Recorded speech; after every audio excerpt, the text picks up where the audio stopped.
Olá, amigos. Inicia-se mais um programa Transição, a visão espírita para um novo tempo. A gratidão pela sua audiência, pela sua companhia e a gratidão também pela presença do nosso querido Divaldo Pereira Franco. E nós temos aqui a grata oportunidade de também levarmos um tema muito importante, que são as síndromes.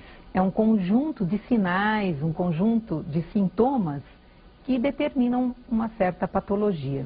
E assim nós começamos perguntando para o nosso querido Divaldo, da perspectiva espiritual, quais são as causas ainda não descobertas pela medicina, pelos cientistas, das síndromes de maneira geral, Divaldo? Allan Kardec, com muita propriedade, assevera que em realidade doente é o espírito. Aliás, a Organização Mundial de Saúde anui da mesma forma. E muitas vezes, até mesmo diante da violência, já asseverava Gandhi. Estamos diante de uma doença social. E temos que lutar contra a causa que está no espírito. Nas síndromes, nós vamos encontrar as causas ancestrais que decorrem da conduta do indivíduo e existências passadas. Muitas vezes, os comportamentos inábeis, prejudiciais, perniciosos e perversos esculpem no espírito a necessidade da reabilitação. E essa necessidade de reabilitação vem pela reencarnação em forma de síndromes que o perispírito traz e que se manifestam mais tarde através de transtornos que os cientistas, à medida que foram descobrindo, imortalizaram com seus nomes, ou como você disse, sugerindo nomes adequados para caracterizar essas variadas patologias. Algumas síndromes, Divaldo, elas são genéticas, né? Como a síndrome de Down, por exemplo. Outras não são genéticas, são próprias de comportamento, como você disse.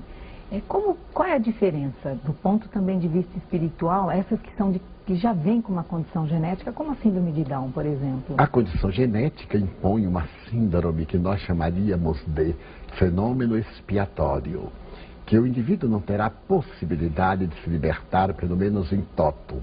Poderá adquirir valores que lhe deem um equilíbrio relativo para uma vida saudável dentro das possibilidades no meio social. Aquelas outras surgem sem trazer uma conotação hereditária, porém estão também íncitas no espírito, apresentando-se de maneira variada como timidez, como medo, como conflitos de comportamento, que irão abrir campo para as variadas síndromes que nós conhecemos mais tarde, como o transtorno do pânico, a depressão, os problemas graves de Alzheimer e outros tantos catalogados nessas patologias da atualidade. Essa síndrome do pânico, já que você citou entre uma delas, você sabe que ela só foi conhecida ou classificada, catalogada em 1980. Inclusive, pesquisando um pouco a respeito, são 89 síndromes já. E a síndrome do pânico, uma delas. Então, desde 1980 que ela está já aí sendo catalogada. Só que nós sabemos que ela é muito antiga. Desde quando já a síndrome do pânico se encontra na humanidade, Divaldo? Desde priscas veras. Se nós observarmos o próprio nome do pânico, é uma proposta que veio da tradição grega. Quando o deus Pan tomava conta das suas imensas propriedades e o indivíduo atravessava as suas fronteiras, ele aparecia. Então a pessoa tinha um choque de pânico, graças ao deus Pan. Portanto, os gregos já conheciam perfeitamente a síndrome do pânico. E foi um psicólogo da Costa que fez a classificação, porque ela estava embutida no transtorno da depressão. E observando as síndromes, as características, ele procurou selecionar aquelas que levavam a este pavor ao indivíduo e aquelas que permaneciam como fenômenos netamente depressivos. E existe uma correlação, Divaldo, entre estresse e pânico? O estresse é um dos fatores desencadeadores do pânico. Muitas vezes a pessoa não se sente estressada. Vai somando esses conflitos até que as neurocomunicações experimentam grandes descargas, ora de dopamina, ora de adrenalina e outras substâncias, realizando em determinados momentos o surto, que é o transtorno do pânico, com consequências imprevisíveis. O curioso é que a maioria do paciente tem a sensação de morte. Nada obstante, na história da medicina, ninguém nunca morreu no momento do surto do pânico. Mas a sensação é tão cruel que o indivíduo prefere, às vezes, até a morte, fugir, saltar num abismo para libertar-se daquela sensação desagradável.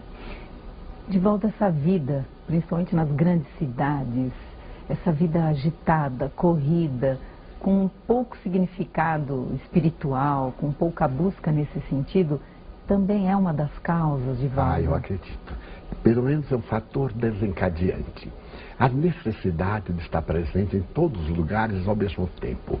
A pressão do relógio, os conflitos que o indivíduo vai adiando, o narcisismo que impõe à criatura a necessidade da aparência em detrimento da sua realidade. A ânsia pelo poder, pelo ter para desfrutar, criam no sistema nervoso um tal impacto que vão essas condições perturbar profundamente a harmonia das neurocomunicações.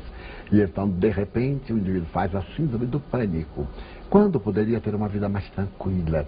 Eu li há pouco tempo uma página do Espírito Joana de Ângeles, e ela diz que não nos devemos preocupar com o passado, não existe mais, está em nossa memória, nem com o futuro, que ainda não existe, a depender exclusivamente do nosso presente. Então, uma psicoterapia preventiva à síndrome do pânico, assim como curadora, esse estado de paz, de confiança na nossa realidade. Como disse muito Jesus, não vos preocupeis com o dia de amanhã. Deixai a cada dia o seu próprio saldo, a sua própria preocupação. Então, com isso, nós podemos ter uma vida saudável. E se o pânico já se nos instalou, naturalmente, graças à orientação especializada do médico, do psicoterapeuta, fazer também a nossa parte, a confiança irrestrita em Deus, a coragem para lutar, abraçar o ideal, para naturalmente tudo isso contribuir de uma forma psicossomática em nosso reequilíbrio, em nossa saúde. Parte do que você está dizendo, eu fiquei muito feliz em constatar na internet, quando você clica Síndrome do Pânico mais Joana de Ângeles, o livro Autodescobrimento, que é um dos livros onde o que você diz a respeito de passado, presente e futuro, ela traz essa lição tão importante. E ela diz também que, e as pesquisas também comprovam, que a incidência de síndrome do pânico é 2 vezes maior em mulheres do que em homens.